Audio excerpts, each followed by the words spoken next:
Vargas, c'est vraiment un univers que j'aime beaucoup et qui me touche et qui m'émeut. Donc, pour moi, c'est assez naturel, je dirais, de travailler sur l'univers de Vargas, parce qu'il y a des personnages qui sont vraiment constitués de chair et de sang et qui sont très romanesques. Et les rapports établis entre les personnages chez Vargas, comme les rapports entre Adamsberg et Danglars, ou les rapports entre Danglars, Adamsberg et Camille, tout ça, évidemment, sont des choses qui me séduisent beaucoup. Oui, oui, je l'ai rencontrée après avoir tourné Sous les vents de Neptune. Et elle était très heureuse, Fred, que j'incarne Adamsberg, parce que je crois qu'elle se l'imaginait comme ça. Elle-même s'imagine Adamsberg. C'est ça qui est fabuleux. C'est que les lecteurs peuvent s'imaginer Adamsberg. Les gens qui le regardent à la télévision peuvent se dire que finalement, c'est moi. Ouais. Et même Vargas elle-même, elle se fait une idée de qui peut être Adamsberg. Ça va être une sorte de patchwork, de mosaïque, peut-être de plein d'hommes qu'elle a rencontrés ou qu'elle a observés. Et puis ensuite, j'avais quelques guetteurs déjà postés des informateurs, oui, comme ça, qui étaient des éclaireurs, là, des voltigeurs qui étaient en train. Je crois qu'elle avait bien sur ce qu'elle avait vu, elle avait bien tripé, Fred, et que donc ça sentait bon, quoi. Son univers est vraiment incroyable à cette femme, c'est fou ce qu'elle peut imaginer du destin de chaque individu, comment c'est tourmenté, comment c'est recroquevillé, comment ça passe de l'un à l'autre avec des histoires qui sont à l'origine complètement improbables, mais qui finissent par prendre corps et par prendre chair. C'est ça qui est étonnant, oui, on est dans la poésie, dans un certain surréalisme d'ailleurs. Ouais. On a beaucoup de points communs avec moi et ce personnage, car en fait, c'est un personnage qui est ouvert, qui est un personnage qui n'est pas fermé, refermé. Il n'a pas une définition définitive, si j'ose dire. Enfin, il est un peu comme moi. Il est épris de liberté et de champs nouveaux, de possibilités nouvelles. Bon, bref. Et ça, c'est un truc que j'apprécie énormément dans un personnage, c'est quand il est pas quand il est enfermé. C'est un personnage très poétique.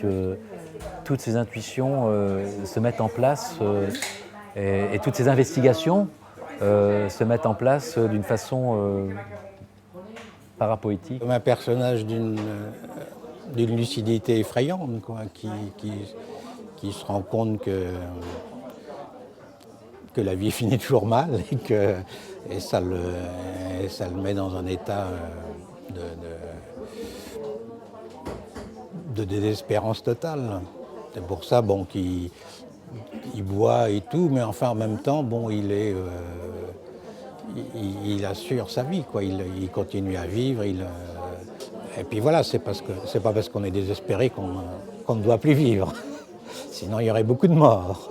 Il n'y a pas eu je n'ai pas répété spécialement. C'est un truc dans la tête. Enfin, c'est une sorte c'est presque de l'imitation. On est un peu dans l'imitation, dans le mime, un petit peu. Mais qu'il faut y avoir les yeux ouverts parce qu'il faut voir. C'est du cinéma, donc il y a une caméra, donc on ne peut pas faire ça. Je ne sais pas si ça aide d'ailleurs de faire ça les yeux fermés, je crois pas.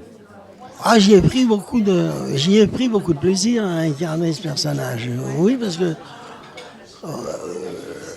c'est un personnage, comme le titre l'indique, l'homme à l'envers. C'est-à-dire vous êtes à la fois une vieille dame très sympathique, et puis de l'autre côté, vous êtes un vieux monsieur aimant son confort et un assassin. Alors, quel acteur au monde veut dire qu'il ne s'est pas amusé à trouver ça sur le plateau?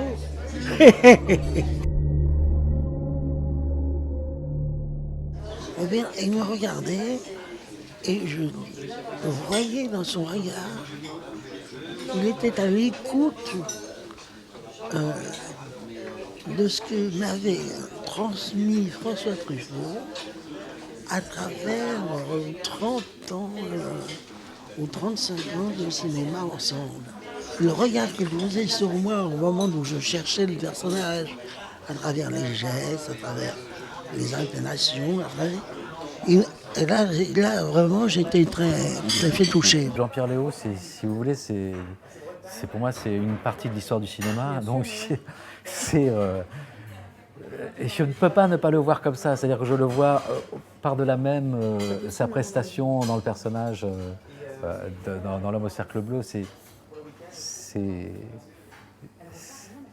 d'avoir en chair et en os, d'avoir son numéro sur mon portable, de l'avoir qui me téléphone au téléphone de temps en temps pour me parler, c'est merveilleux. Il y a toujours dans Jean-Pierre ce petit garçon qui court sur la plage, suivi par une 2 chevaux travelling, à la fin des 400 coups. Quoi, voilà. Et ça, je veux dire, cette espèce de rage de vivre, elle est dans son ADN. C'est son ADN à Jean-Pierre, et c'est toujours là.